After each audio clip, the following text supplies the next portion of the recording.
시간 참 빨리 갑니다. 제가 주역동 와가지고 처음에 도움을 구할 때가 2006년도였는데 벌써 눈 감았다 뜨니까 올해 벌써 제가 교종서목한 지 벌써 8년째가 되더라고요.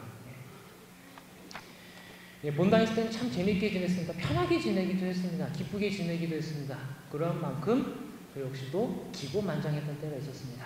근데 기고만장했던 그 시간을 떠나서 이제 현장에서 지낸 지 8년째가 이제 되다 보니까 나름대로 느끼는 바 많고, 그리고 다시금 다듬어야 될 부분들 보면서도 다듬기도 하고, 그리고 하느님과 했던 서품 받을 때의 그 첫 마음, 첫 약속을 늘 되새기면서 살 수밖에 없는 이제 그런 시간들을 8년 동안 이렇게 보내게 되었습니다. 현재 의정부 교도소에는 한 1,500분 정도의 남녀 수용자분들이 이렇게 생활을 하고 계십니다. 그 중에 보통 여자 수용자분들은 70에서 80, 남자 수용자분들은 연평균 한 1,420에서 30명 정도 됩니다. 뭐 숫자적인 비교이긴 하겠지만 세상의 모든 나쁜 짓은 남자들이 하나요? 여자들이 하나요? 눈치 보지 마세요. 네. 웃음으로 저는 답을 들었다고 믿겠습니다. 그리고 제가 지난 8년간 교종사목을 해오면서 또 매 분기마다 통계를 내는 것이 있습니다. 우리 신자들이 몇 분이나 왔다가 가셨나. 연평균 한 1,500분 정도 되는 남녀 수용자분들 중에 지난 8년 동안 한 번도 천주교 신자는 40명을 넘어본 적이 없습니다. 최근에는 또 가장 적습니다. 23명이에요. 남녀 합쳐가지고. 현장에 나와보니까 더군다나 제가 있는 곳이 교종사목이라고 하는 주로 교도소 혹은 보호관찰소라고 하는 그 현장이다 보니까 참 무시할 수 없고, 예전에 본당에 있을 때는 참으로 쉽게 이해하겠지만 지금은 이건 절대 쉽게 이해하게서는 안 되는 것이구나 라고 하는 걸 깨닫게 된 한 가지 단어가 있습니다. 그것은 바로 죄 혹은 회개라고 하는 이 단어들입니다. 여러분들 앞에 서 있는 저 한번 여쭤보겠습니다. 멀쩡하게 생겼습니까? 이상하게 생겼습니까? 뭐 뒤에 계신 박신부에 비해서는 뭐 당연히 딸리죠, 그렇죠? 제가 좀 많이 딸립니다. 제가 멀쩡하게 생겼나요? 이상하게 생겼나요? 딱 36분밖에 대답 안 하셨습니다. 갑자기 슬퍼집니다. 잘생겼죠. 저도 압니다. 멀쩡하게 생겼습니다. 팔다리 조금 짧은 것 말고는 세상 불편함 없이 잘 살고 있습니다. 전혀 문제가 없습니다. 근데 그런 건 있죠. 사람이 겉이 멀쩡하다고 속이 멀쩡하지는 않거든요. 다 그렇지는 않은가 봅니다. 저도 역시 마찬가지입니다. 여기 계신 그 어느 누군가가 나오셔가지고 저를 거꾸로 잡아채 흔들어 털었을 때 저 역시도 뭔지 나옵니다. 이사 전에 저도 그랬지만 박신부님도 사제요 신분이기 때문에 여기 함께하고 계신 우리 교우분들을 위해서 고해성사를 직전해야 될 의무와 책임 있는 사람입니다. 하지만 하느님께서 보시기에 저도 역시 마찬가지, 여러분과 똑같습니다. 저 역시도 제 영적 지도신이 따로 계십니다. 저도 1년에 4번 그 정도로 고해성사 받으러 갑니다. 고해성사 받는 이유가 뭔가요? 지은 죄를 고하기 위해서? 회개했으니까 확인 도장 받기 위해서? 아닙니다. 주님과 약속한 것을 내가 지키지 못했기 때문에 서로 의가 상한 것을 화해하기 위해서 용서를 하느님께, 내가 사람한테 죄를 졌지만 결국 그것도 역시 하느님께 청해야 되는 부분이거든요. 주님과 용서라는 이름으로 화해를 청하기 위해서 하는 게 바로 고해성사입니다. 그만큼 나도 모르게 알게 모르게 묻어있던 마음의 묵은 때 혹은 먼지를 털어내기 위해서 하는 것이 고해성사거든요. 여러분들 고해서 한번 그 문을 열고 한번 들어가는 게 쉬우세요? 어려우세요? 어렵습니다. 본당에 있을 때는 사실 좀 몰랐어요. 근데 교종사목을 하다 보니까 그게 너무나 잘 보입니다. 그리고 아까 9시 미사 전에도 고해성사 직전해드렸지만 어느 본당을 가든지 간에 고해성사를 직전하면서 안에서 고해하는 말씀들을 딱 들으면은 우리 교우분들 정말 진지하게 열심히 사는 분들이구나 느낄 수밖에 없습니다. 예전에는 고해사 안에서 생긴 게 좀 꼬장꼬장하게 생겼잖아요. 그렇죠? 그러다 보니까 많이 꼬치꼬치 캐묻고 다그치기도 하고 혼내기도 했습니다. 몰랐던 거죠. 세상을.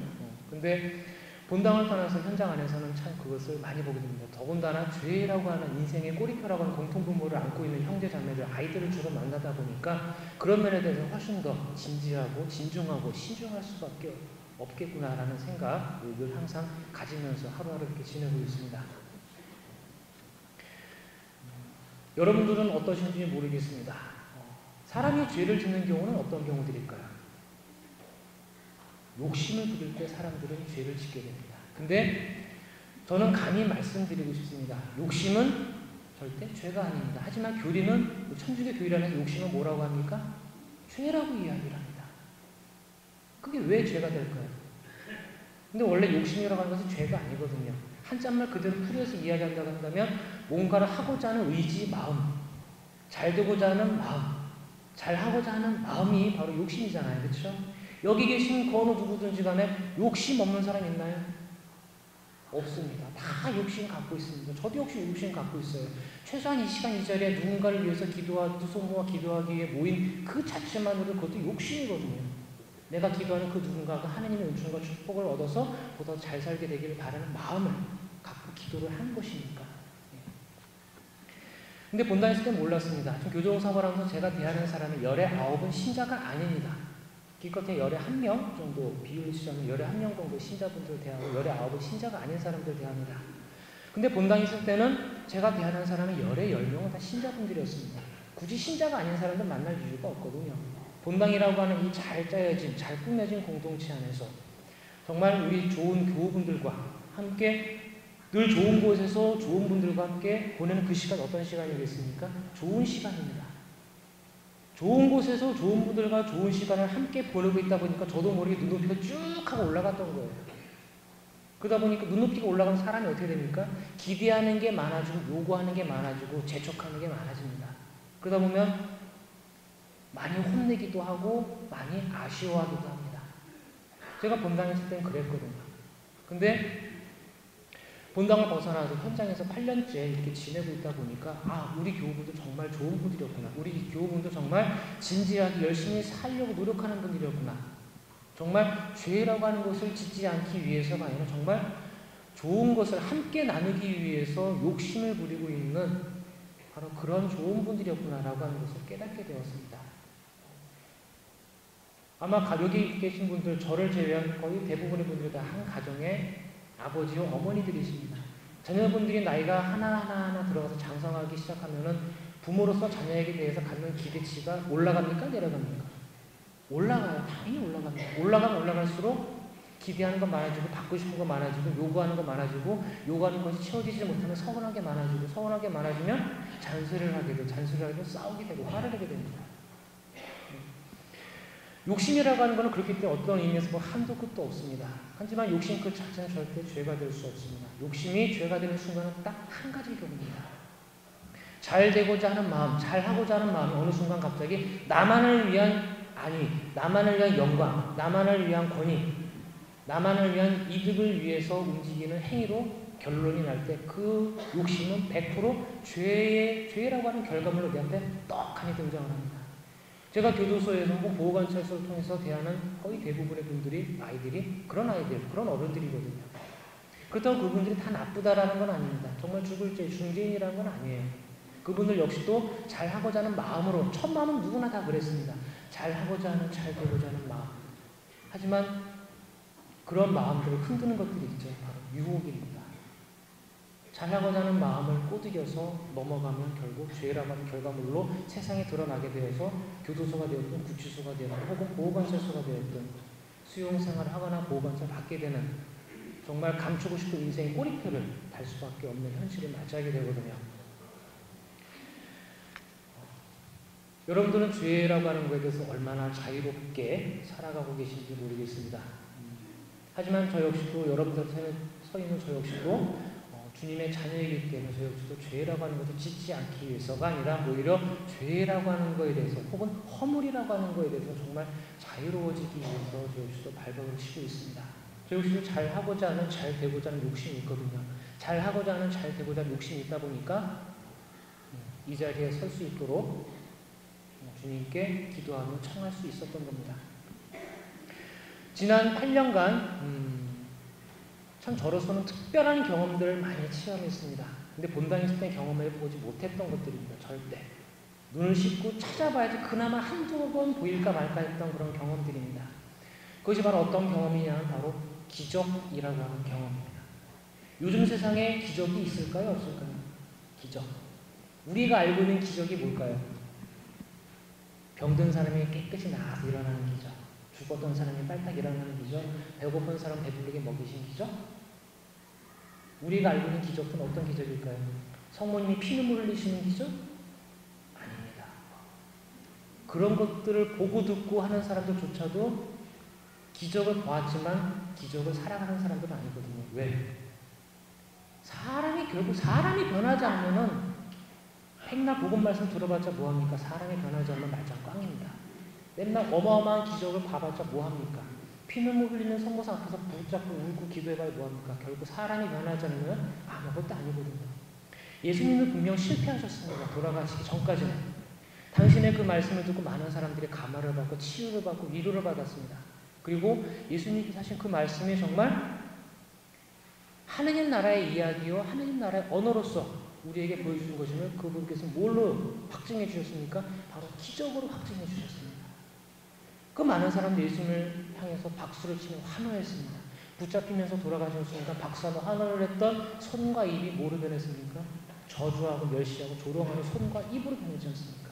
네가 하느님의 아들이라며 이 몸 하나 살리지 못하면서 네가 무슨 하느님의 아들이라고 거짓부렁이냐? 여기까지는 다 거짓말이네? 여지껏 기적이라고 보여준 건 다 사기였네? 마술이었네? 그런 사람들 앞에서 예수님께서 뭐라고 하셨습니까? 딱 한마디 하셨습니다. 가상실현의 가장 맨 마지막 말이죠. 이제 다 이뤘다. 뭘 다 이뤘다라고 하신 걸까요?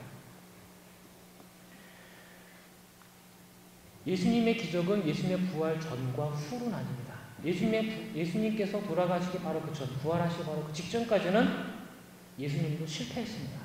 부활하신 후에는 예수님이 성공할 수밖에 없는 이유를 보여주십니다. 그게 뭐냐면 바로 막달라 여인 마리아를 필두로 해서 붙잡히면 죽으니까 숨죽여 지내던 제자들이 변하기 시작한 거거든요. 결국 사람이 변한 겁니다. 말씀을 듣고 사람이 변했고 기적을 보면서 사람들이 믿었습니다. 말씀을 듣고 사람들이 그렇게 살아가려고 노력을 했고 기적을 보면서 그런 기적을 베풀어 하느님께 감사를 드리면서 변화된 삶을 사람들이 살아가기 시작했거든요. 그것은 가장 먼저 제자들이 보여주었습니다. 우리는 사람이 변하는 기적을 신앙의 유산으로 받아 안고 살아가는 2000년을 살아가는 사람들이 바로 저와 여러분들인 것입니다. 3년 전 가을 때 한 초등학교 5학년짜리 아이를 보호관찰소를 통해서 인계받았습니다. 자매교회를 통해서. 그 아이를 처음 만났을 때 초등학교 6학년, 복사 애들, 이 정도 나이 때 애들이겠죠. 어른으로 치자면 절도 전과가 2개인 아이였습니다. 초등학교 5학년인데 저는 지금도 잊을 수가 없습니다. 보호관찰소에서 자매교회를 멘토링 자매교회를 그 아이를 처음 만났을 때 그 아이가 저를 향해서 똥망똥망한 눈망울을 보여줬던 그 눈빛을 전 지금도 잊을 수가 없습니다. 처음 만났을 때 그 아이에게 물어봤습니다. 하도 어이가 없어가지고 너 왜 그랬니? 아이가 뭘 알겠습니까? 대답을 또 고개를 푹 숙이고 있습니다. 그 아이의 손을 잡고 그 아이의 가정을 방문을 했습니다. 부모님 만나기 위해서. 근데 집에 딱 가보니까 3평도 안 되는 쪽방에 남동생하고 할머니하고 셋이 살고 있더라고요. 그 아이가 너무 어릴 때 부모님은 교통사고로 현장에서 돌아가셨습니다. 졸지에 할머니가 2 손주를 키우시게 된 거예요. 근데 그 아이를 데리고 그 아이의 가정을 방문했을 때 할머니는 그나마 허리를 다치셔가지고 몸을 가누실 수 없을 정도로 편찮으신 상태였습니다. 사연은 그랬습니다. 아이의 부모가 돌아가시고 나서 할머니가 손주 2를 거둬서 키우는데 뭐 하실 수 있는 게 있겠습니까? 동사무소에서 받는 기초생활수급자 월 나오는 30-40만 원, 그리고 폐지 주워서 팔아가지고, 그리고 동네 치료 사업에서 또 구청에서 받는 그런 돈들 해가지고 월세방 내고 세금 내고 손주들 먹이고 그렇게 몇 년을 지내오셨습니다. 근데 이 할머니도 일을 하다 지금 허리를 다친 상태거든요. 근데 허리 다치시기 전에 하루는 큰 손주에게, 이놈아가 큰 손주입니다. 이놈아에게 얘야, 하나님께서 그날 벌어오신 돈을 손에다 쥐어주면서 얘야, 오늘 우리 저녁에 이거 해먹을 거니까 슈퍼 가서 이것 좀 사오렴 하고 손주에게 슈퍼마켓 신문을 시켰다고 합니다. 동네 슈퍼마켓에 가가지고 할머니가 시킨 물건들 먹거리들 사고 있는데 하필이면 그날따라 학교에서 친구들이 먹던 캐러멜이 왜 갑자기 그렇게 맛있어 보이는지 자기도 모르는 사이에 캐러멜을 양손 한가득의 주머니에 뭉켜놓고 도망쳐 나오다가 슈퍼마켓 주인한테 붙잡혔습니다. 근데 그 아이가 그런 정도 집에 살고 있으면 동네에서는 다 알 텐데, 더구나 동네 슈퍼마켓이면 다 알 텐데 용서를 안 해주셨나 봅니다. 경찰서 넘겨졌던 경찰서에서 검찰청에서 보호관찰 처분 받아가지고 그렇게 해서 어른으로 치자면 절도전과 한계가 생긴 겁니다. 두 번째, 이것도 역시 참 기가 차지도 않습니다. 할머니께서 일을 하시다가 허리 다쳐서 몸도 눕게 되었습니다. 수입이 없어졌습니다. 기초생활수급자로 나오는 30만 원, 40만 원 이렇게 그게 다예요. 그걸로 쪽당 월세비 내고 세금 내고 끝입니다. 수입이 없으니까 먹을 게 없잖아요. 그나마 학기 중에는 학교 가서 점심은 해결할 수 있습니다. 아침 저녁을 먹어본 적이 없다고 하더라고요. 그러니까 그 아이가 얼마나 배가 고팠겠습니까? 하루는 학교 끝나고 집에 오는 길에 동네 편의점에서 배고픔을 삭히기 위해서 눈육이라도 할 겸 동네 편의점을 들어갔다고 합니다. 근데 그날따라 또 하필이면 삼각김밥, 저도 이제 가끔 잘 즐겨 먹는 삼각김밥이 있습니다. 삼각김밥이 왜 이렇게 맛있어 보이던지 자기도 모르게 삼각김밥을 들고 달려 나오다가 편의점 알바한테 붙잡혔습니다. 동종 전과가 한 번 더 있었기 때문에 바로 보호관찰 처분 또 검찰청에서 명령이 내려와가지고 그렇게 해서 저와 만남을 갖게 된 겁니다. 어른으로 치자면 전과 2범이에요. 초등학교 6학년짜리가. 지금은 그 아이가 중학교 2학년입니다. 작년에 제가 교복을 사주면서 그 아이한테 이런 말을 했습니다. 얘야 정말 잘 커져서 고맙다. 앞으로도 이렇게 멋있게 잘 지내주렴. 근데 오히려 그 아이가 저를 위로하듯이 이런 말을 하더라고요. 신부님 고마워요. 감사합니다. 제가 아무래도 잘해야 될 것 같아요. 할머니도 아파서 누워 계시는데 할머니 빨리 건강하게 해드려야 되고 밑에 동생 제가 잘 보살펴야 되잖아요. 제가 더 잘해야 될 것 같아요. 열심히 할 거예요. 그 아이는 작년에 중학교 1학년이지만 학교에서 전교 1등을 했습니다. 정말 고맙게도. 지금은 이제 그 아이를 가정자매결혼을 대학교까지 책임질 수 있도록 아예 가정자매결혼을 맺어주었습니다. 세상 사람들은 아까 제가 처음 말씀드린 회장님의 경우 그리고 이 아이의 경우 세상의 기준으로는 그 사람들은 죄인이라고 이야기합니다. 하지만 신앙인들은 절대 그런 사람들한테 죄를 물어서는 안 되거든요. 그런 아이들한테 절대 죄를 물어서는 안 됩니다. 가난이 죄가 아니잖아요. 그렇죠? 유혹이 잠깐 흔들렸다고 해서 그것이 죄가 아니잖아요.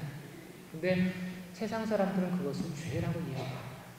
저는 감히 그것을 죄라고 함부로 이야기해서는 안 된다라고 이야기합니다. 왜? 그분들 역시 불쌍한 사람들이기 때문에, 불쌍한 아이들이기 때문입니다. 저는 사람이 변하는 기적 참 많이 봤습니다. 지금도 많이 보고 있고 앞으로도 많이 보게 될 것 같습니다. 어쩌면 제가 본당에 있을 때 받지 못했던 영적 도화들을 지금 받고 있기 때문에 지난 8년의 시간 정말 너무나 빨리 지나갔습니다. 정말 행복한 8년이었고 앞으로 이제 맞이하게 될 시간 분명히 행복한 시간일 수 있을 것 같습니다. 또한 이러한 사람이 변하는 기적이 앞으로 끊임없이 계속해서 이어질 수 있도록 우리 주업동 본당 교회 여러분들께 작지만 큰 도움 청하고자 합니다.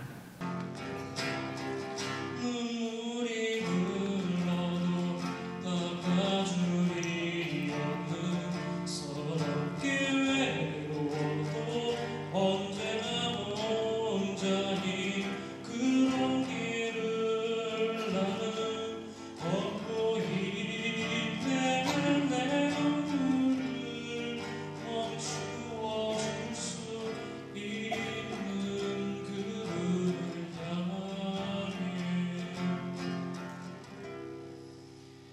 그분을 향해 그분을